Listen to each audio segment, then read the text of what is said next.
Yang juga jadi sorotan, saudara, polisi meringkus 3 pria pelaku penganiayaan selebgram perempuan di Kota Makassar, Sulawesi Selatan. Pelaku menganiaya korban karena tersinggung terhadap pacar korban yang menggeber motornya.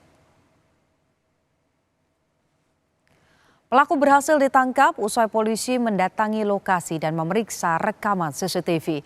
Dari penangkapan ini, polisi memastikan para pelaku bukan merupakan kelompok geng motor. Dari hasil pemeriksaan, motif penganiayaan dipicu para pelaku yang tersinggung terhadap pacar korban yang menggeber motor saat mereka berpapasan di jalan. Akibat kejadian ini, korban sempat mendapatkan perawatan di rumah sakit usai alami bengkak di kepala dan juga memar di bibir.